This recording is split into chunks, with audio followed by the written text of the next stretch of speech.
ગાંધીનગરના સરગાસણ પાસે અકસ્માતમાં મહિલાનું મોત થયું છે। BMW કાર ચાલકે રાહદારી મહિલાને અડફેટે લીધી હતી। ગઈકાલે રાત્રે સરગાસણ ડી માર્ટની પાછળ અકસ્માતની આ ઘટના બની છે। BMW કાર ચાલકે રાહદારી મહિલાને અડફેટે લીધી હતી। ગાંધીનગર ઇન્ફોસિટી પોલીસે ગુનો નોંધીને તપાસ હાથ ધરી છે। સરગાસણ પાસે અકસ્માતમાં મહિલાનું મોત થયું છે। BMW કાર ચાલકે રાહદારી મહિલાને અડફેટે લીધી હતી। ગઈકાલ રાત્રિની આ ઘટના છે કે જ્યાં સરગાસણ ડી માર્ટની પાછળ અકસ્માતની આ ઘટના બની હતી, જેમાં BMW કારે રાહદારી મહિલાને અડફેટે લીધી હતી। કાર ચાલકે અહીંયા મહિલાને અડફેટે લીધી હતી।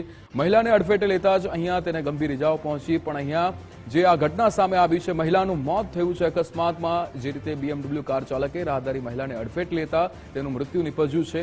ડીમાર્ટ પાછળની સરગાસણ ડીમાર્ટ પાછળની આ ઘટના છે। BMW કાર ચાલકે રાહદારી મહિલાને અડફેટે લીધી હતી। હાલ તો ગાંધીનગર ઇન્ફોસિટી પોલીસ દ્વારા ગુનો દાખલ કરવામાં આવ્યો છે। આગળની તપાસ હાથ ધરવામાં આવી છે, પણ અહીંયા આ અકસ્માતની ઘટનામાં મહિલાનું મૃત્યુ થયું છે। વધુ એક જે તેજ રફતાર કારનો અહીંયા જે કહેર સામે આવ્યો છે, BMW કાર ચાલકે રાહદારી મહિલાને અડફેટે લીધી હતી। રાત્રિની આ ઘટના છે। ગઈકાલે રાત્રે સરગાસણ ડી માર્ટ પાછળની આ ઘટના સામે આવી છે, જેમાં BMW કાર ચાલકે રાહદારીએ મહિલાને અડફેટે લીધી અને તેનું મૃત્યુ થયું છે।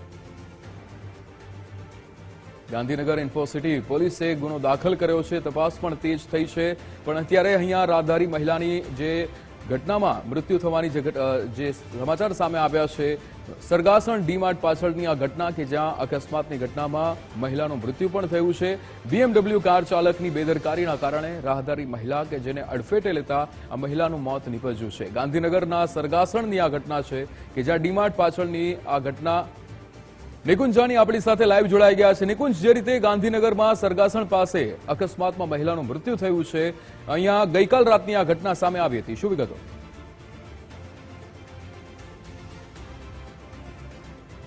વિક્રમ, પાટનગર ગાંધીનગરની અંદર અકસ્માતની વણઝાર જે છે તે અટકવાનું નામ નથી લેતી અને ફરી એકવાર એક BMW કાર ચાલકે એક મહિલાને અડફેટે લીધી, જેમાં મહિલાનું મૃત્યુ થયું છે। આ એ જ BMW કાર છે જેને ગઈકાલે પૂરઝડપે અકસ્માત સર્જ્યો છે। ગાંધીનગરના સરગાસણ વિસ્તારની અંદર આ પંજાબ પાસિંગ ધરાવતી PB08G0062 નામની BMW કાર, જેનો કાર ચાલકનું નામ હર્ષ મોરીશ્વર છે, તેને આ અકસ્માત સર્જ્યો છે। શાંતા સુનાર નામની મહિલા રાત્રે જમ્યા બાદ ચાલવા માટે નીકળી હતી અને આ ચાલી રહેલ મહિલા જે છે તેને આ BMW કાર ચાલકે અકસ્માત સર્જ્યો। આપ અહીં જોવો છો તે પ્રકારે પંજાબ પોલીસ લખેલ આ કાર છે। અલબત્ત તેને પંજાબ પોલીસ સાથે કોઈ પણ પ્રકારનો સંબંધ નાતો નથી, તે પ્રકારની માહિતી મળી રહી છે।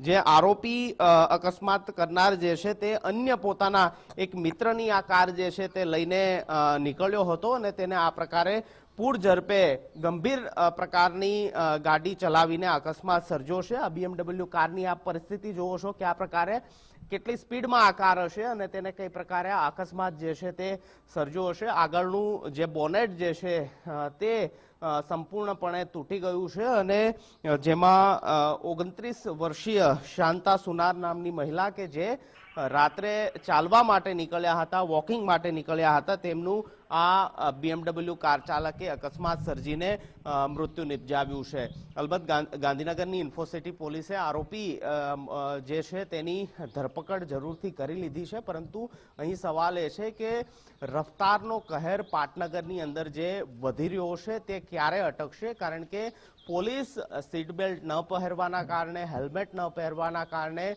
લોકો પાસે દંડ વસૂલે છે, પરંતુ આ પ્રકારે અન્ય સ્ટેટની ગાડીઓ, પંજાબ પાસિંગની ગાડીઓ જેમાં પંજાબ પોલીસ પણ લખેલું છે, તે બેરોકટોક પ્રમાણે ચાલતી હોય છે, ફરતી હોય છે। ન માત્ર ફરતી હોય છે પરંતુ ગંભીર અકસ્માત પણ કરતી હોય છે અને તેને વધુ એક મહિલા જે છે તેનું મૃત્યુ નિપજાવ્યું છે।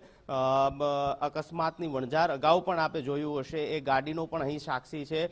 આ હિતેશ પટેલની કાર છે, જેને પણ ગાંધીનગર ઇન્ફોસિટી પોલીસ સ્ટેશન લાવવામાં આવી છે। આપને યાદ હશે કે બેદરકારીપૂર્વક કાર હંકાવીને રાંદેસણની અંદર જે અકસ્માતની હારમાળા સર્જી હતી, તે આ હિતેશ પટેલની કાર દાખલા નંબર 1 અને હવે આ ઉદાહરણ રૂપ 2 BMW કાર કે જેમાં નબીરાઓ જે છે તે આ પ્રકારે બેદરકારીપૂર્વક કાર ચલાવીને, કાર હંકારીને નિર્દોષ લોકો કે જે રાહદારીઓ છે જેને એ પ્રકારની કલ્પના પણ નહીં કરી હોય કે તેમની આ વોકિંગ જે છે તે પોતાની જિંદગીની છેલ્લી વોકિંગ બનશે, ચાલવાનું જે છે તે કેટલું ગંભીર હોય છે તેનું આ ઉદાહરણ છે. કારણ કે બે રોકટોક પ્રમાણે આ પ્રકારના નબીરાઓ જે છે તે મોંઘીદાટ ગાડીઓ લઈને અકસ્માત સર્જતા હોય છે અને જેની અંદર ગાંધીનગરના સરગાસણમાં ગઈકાલે રાત્રે ફરી એક અકસ્માતની ઘટના બની છે, જેમાં એક નિર્દોષ રાહદારી મહિલા જે છે તેનું મૃત્યુ થયું છે. બિલકુલ નિકુંજ, સમગ્ર માહિતી સાથે જોડાવા બદલ આપનો આભાર.